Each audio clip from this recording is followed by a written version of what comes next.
Seeing is believing. How many examples of black love are on a media platform of any kind? Can you name just one? How hard did you have to think about one before it popped into your brain? How many examples of black leadership are on a media platform of any kind? Can you name one? Now, can you name another? How hard did you have to think about one before it popped into your brain? This is what brings us to the reason why we are here. How many examples of black wisdom are on a media platform of any kind? Can you name one? Now, can you name another? Now, can you name one where the wisdom is focused on something other than pop culture? Or hip hop? Or battle rap? Seeing is believing. Blindness is the Sickness. Wisdom is the medicine. We are restorers of faith. Solutions over problems. What needs to happen? What needs to happen? What needs to happen?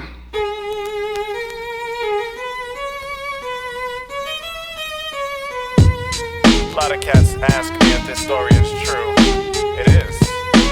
Once upon a time in the days of low fades, I was on the block with Claude and my man Hayes, 199th Street between Jamaica Ave and the Hill. And I'm asking my brothers to chill, but they won't chill. They like money and hood fame. My man Hayes has on a big ass gold chain. Only problem is it isn't his. The chain belongs to his cousin, who is deep in the drug biz. Hayes wants to take a ride, but for nothing more, to take the chain on the ride like it's on tour. Now we're riding dirty in Claude's car, stunting and fronting like wannabe rock stars, with the windows down and the system turned up, bringing attention to ourselves, not giving a fuck, walking in spots, giving props and giving dap to grimy ass cats who sell crack where they rest at. Unwise. Being a follower will get you killed. Following against your will, going against your gut, following these nuts will get your ass stuck up. Yeah, being a follower will get you killed. Following against your will, listen to the voice inside, take it in stride, and you just might stay alive. I'm on the block paying attention to facial expressions, and each one says that they're gonna get them. The gold chain is looking like shark's bait. The sharks on the corner, and man, they can't wait to catch a brother, slip him and trip him so they can flip him and dip him, put him on the ground and have that ass stripping. We was on Jamaica I'm just always with that philosophy, and I love what the guys are doing out there. I love what Beneficial is doing. I love the ambition with trying to be absorbed and looking for a Netflix deal. It definitely shows some progressive thinking on there. And I love what me and Brandon featured at Rhythm and Poetry a while back, and me and Brandon had a very candid conversation. He was telling me that I inspired him, and I was like, I had no idea. And I loved his entrepreneurial hustle, with willing to travel abroad and do all of these things. And to know me, to get to understand what I'm about, is I support anybody that's doing something just a little bit differently, or at least being assertive with it. Because then you learn. You know what I mean? So I'm not so in my ego that you got to do what I would do. That what makes Malik, Sean, and me, right? We all, given the same circumstance, we would all do something completely different, which is more of a statement to who you are as a man, your character, and so on. You follow what I'm saying? You know what I mean? So you don't have to do what I would do, but you gotta do something. You know what I mean? You know what I mean? If you want to make it, if you want to break through glass or whatever, you're gonna have to make some moves. And even if it's not the right moves, well, make a move, because in that move you will learn.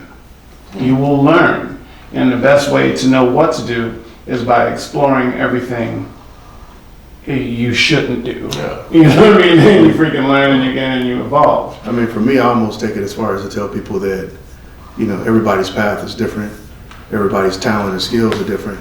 So I would almost encourage you not to do exactly what I did, because it's not going to work for you, because you're a different person. Right. So, if you bring in a different set of skills, you have to figure out how you're going to leverage those to ultimately get down the path that you want to get down. And, and a lot of times people see the blueprint, which is one of the things in the movements, that we see today. Marching in the 60s and marching now is two different things. Two totally different things. Okay. The effectiveness of whatever is a lot different because now, everybody is kind of, okay, they march. It's not a life-threatening exercise. It's not something where, people are gonna, they're not shook because it's more of a routine thing that's expected. Right. Okay, this happened. We're gonna see a visual. We're gonna see a march. We're gonna see people out there. We're gonna have the police out there to do some crowd control.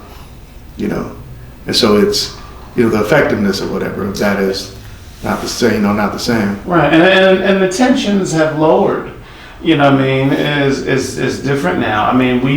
I wasn't alive during it, but I've certainly seen the footage, of the National Guard walking, the young black boys and young black girls into schools who just got desegregated. We've all seen the footage of, the water hoses. Hosing down black people in protest. We've all seen how they sick the dogs on them, and all that. So the tensions, we think tensions are high now when we mention hot button topics, inside around people who are already convinced of something else. So. It's a bit more.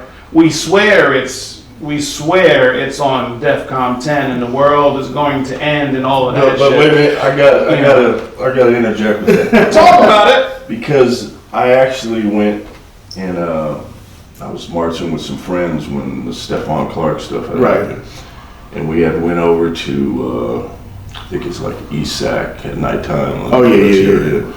I seen people get arrested. I seen a lot of people, like 9-10 people get arrested, over stupid shit. I seen a dude get beat with a baton. I just seen some crazy shit that night that just kind of, wait a minute, are we in 2019 right now? And me, because of my situation, I wanted to be up there, doing what everybody else was, but that would be stupid of me in my situation. So I'm in the back and I'm just watching, and I had to, the person when I was with, their kids were there, and I was like, this isn't safe, man, we gotta go. Well, and that's the first time I've ever felt like that in a march, ever. And the thing is, you bring up an interesting point. Because marches, so there was a period where everybody was marching. And that was a life and death situation when they're in this, 50s, 60s, you going out and marching. They didn't think you had a right to be a human being. And so that was a direct affront to the system. Okay. Right, and so they hadn't figured it out or hadn't adjusted yet. So we're sicking dogs on you, we're basically water hosing you, we're batoning you, we're arresting you. And they didn't understand at that time that a lot of the reason why they were doing the march the way they were doing it was to bring attention to those kind of abuses, to basically embarrass you on a national, on an international scale. But then they got smarter. So you do a march, and when the Stephon Clark thing happened, and they did the march at the arena. See, the police approach at that time is we're going to keep the police completely away from the arena. We're going to let them have the arena. The king said, we're not letting anybody else in. We're shutting down the game, and the people that's in can't go out, and the people that's out can't come in. But we're not going to do anything to escalate these tensions. They're going to give them this night. But see, what happened with subsequent marches is they start going off script.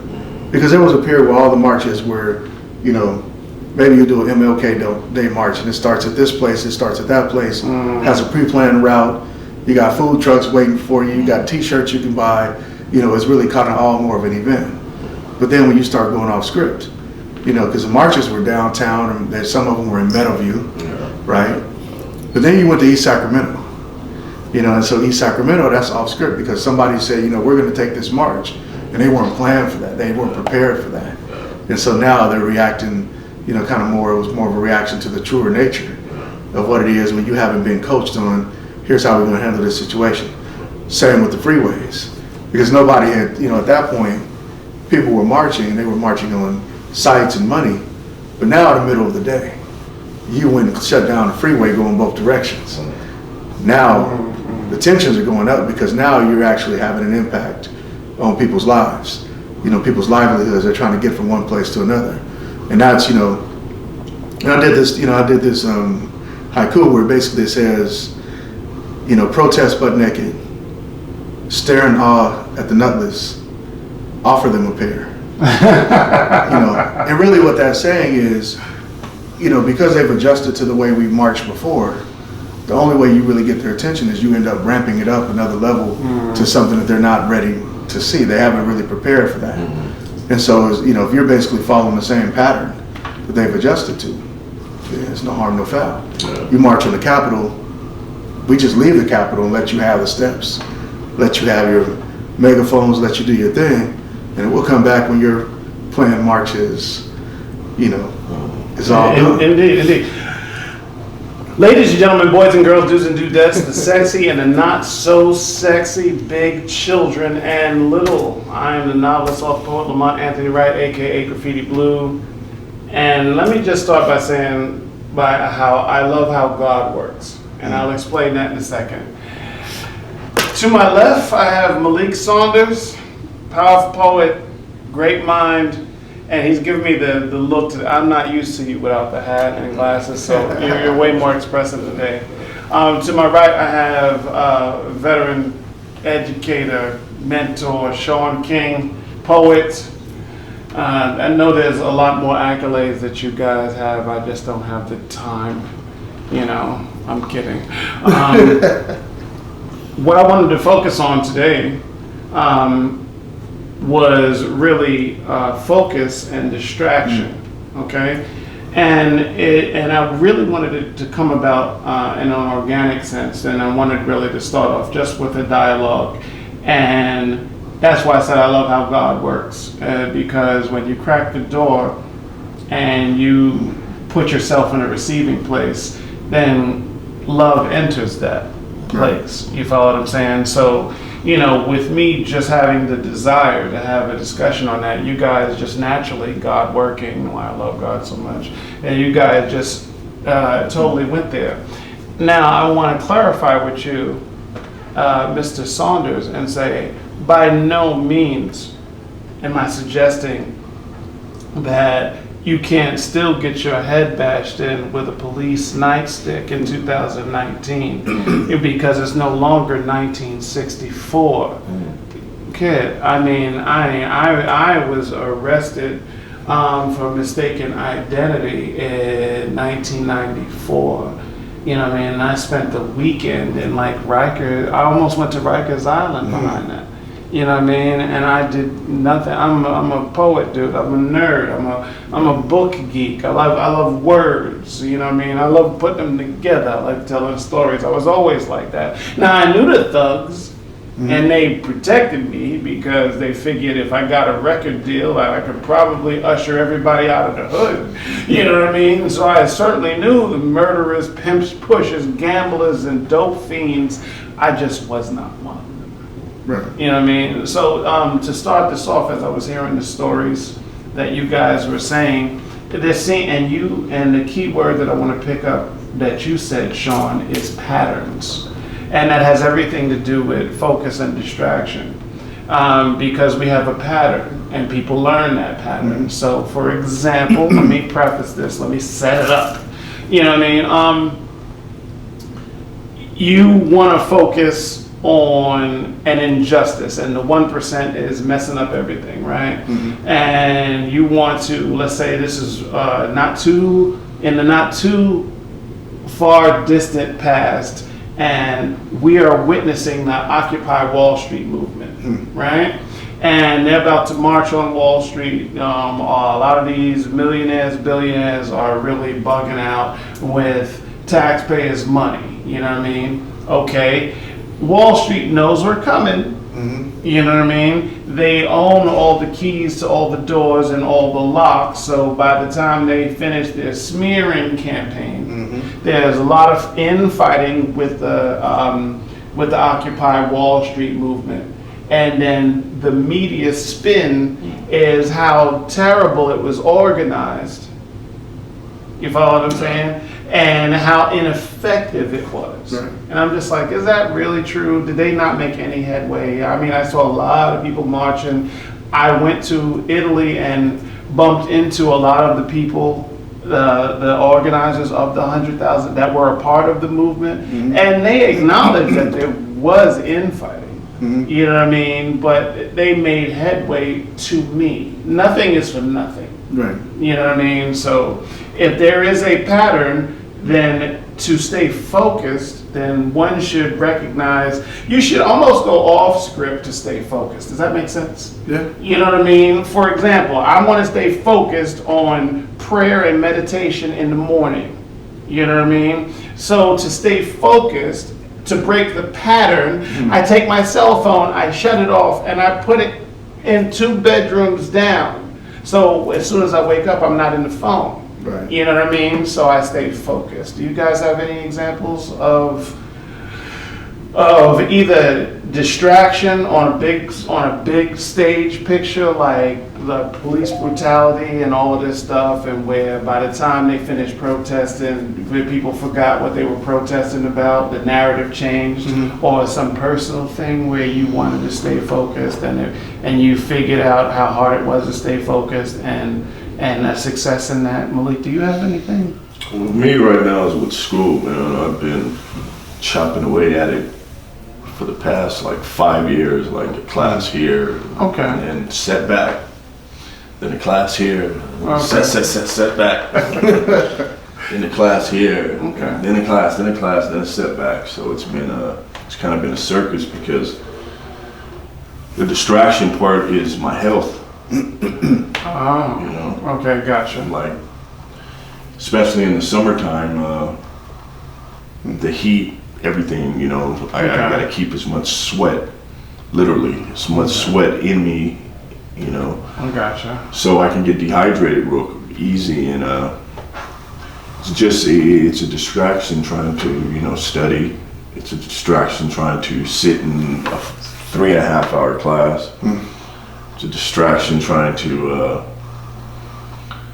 just having to go through the motions of my daily routine, and then at nighttime go sit in a 3.5-hour class. That's brutal. Now, for our people watching that aren't familiar with your backstory, just let them know, you don't have to tell them your whole medical history and record and all of that, but you were in a very bad car accident a couple years back, no? Yeah, a while back. It's in October to be close to 15 years. But I was a backseat passenger, and the seatbelt did a number on my pancreas, my intestines. Okay, right. I'm missing a lot of my insides. I tell my grandson I'm like a car with no engine, basically. Okay. You know, but you know, it still can run hybrid. Right. But you need a little help. Yeah. Okay. Yeah. Gotcha. So, Okay. So I have a line in my chest and a backpack that a lot of people see me wear that basically is feeding me and giving me my proper nutrition. Gotcha. So that has a big effect, like with school. Like for instance, I was taking this summer a speech class, speech working in groups, and it was supposed to be introductory to a public speaking class. So that's what it was. That's what I thought I was going into. That's an easy A for me. Like you. That was the whole thing. That was the whole thing, to get this credit and then, you know, get through a class in the summer real quick. Okay.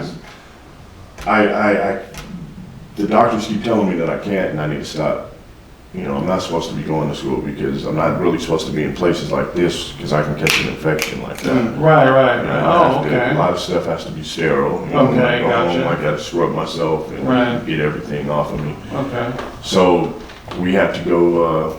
One of our what do you call it? Projects were to make a proposal to the SAC Food Bank.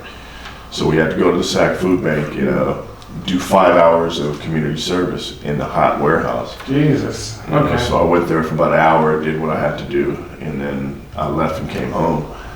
And I didn't get the credit for that. You know, and then I didn't get the credit for just I'd have to leave early, go to the doctors, you know, certain things. So my big distraction is soon, hopefully, to get off of this bag and then get this. Get these classes finished. You know? That's man. Wow. What? Wow. Okay. That is a heck of a freaking distraction. Yeah, but I'm 68% now. Like they'll show you online your classes and how much you have to go. So I'm 68%, so I can see. Okay. I can see a little light, but then from there I go to Sac State, so it just begins again. Okay. You know, All right. so- All right. So this is what needs to happen, right? So what needed to happen? How did you get this far with all that you got going on? Because you're at a certain stage of completion, are you not? Yeah. You know what I mean? How did you push through? How did you focus? Prayer and meditation.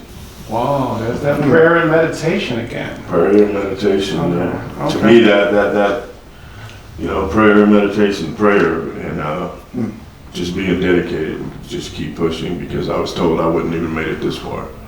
You know what I mean? So There is a healing component to prayer that a lot of people don't talk about. I forget the guy's name, but there is someone on the web, and I'll find what his name is and I'll put it on this video. I'll have his name on the top or the bottom. Yeah, I want to see that. This gentleman, he had a horrific car accident, and he broke like 4 out of the 7 vertebrae in his neck.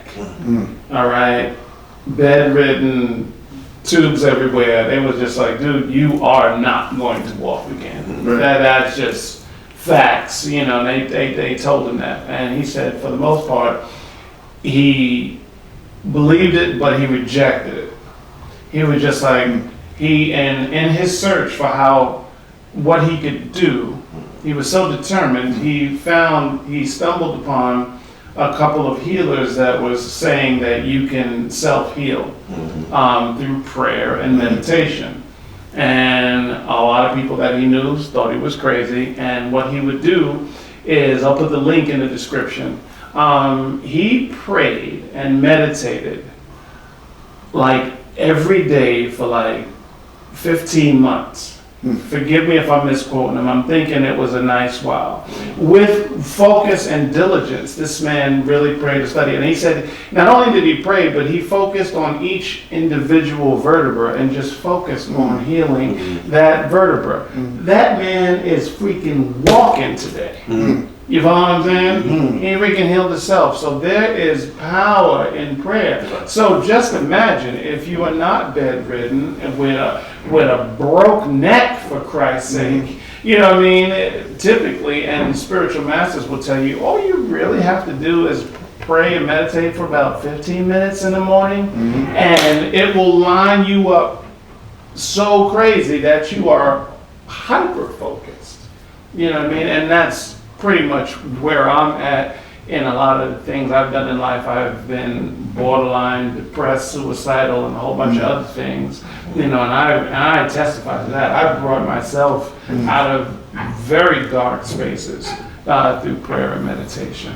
How about you, Sean? Well, on the prayer and meditation part, I would also say, you know, having a belief that, you know, that you're going to have a positive outcome. Indeed. You know, the body is amazing.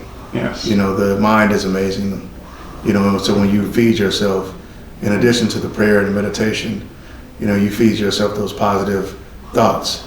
You know, and you know, really are telling yourself, I'm going to be able to do these things. Indeed. You know, then, you know, oftentimes people find that there's really nothing that can stop them, you know, from recovering from, you know, all of those things.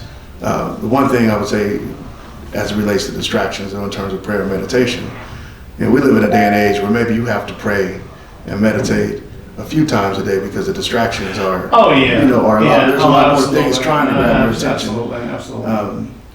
But definitely, you know, and it takes time to even get to a point to where you're effective in your prayer and your meditation, because it's, you know, the first time you do it, your mind is still going to be wandering, so you have to really learn how to be mindful in that exercise so that you can, you know, lock in and start to be, okay, now I'm shutting out all of that other stuff. Because initially that noise is going to be there and all of that, but yeah, I just want to add that. Well, no, and I appreciate that, and you know, and the funny thing about distraction, I want to get back to patterns for a second. The funny thing about distractions is it's in pretty much the cycle is in everything we do. So a lot of times as I've sat down, I've sat at the table with you guys a couple times now, so forgive me for being all comfortable and shit.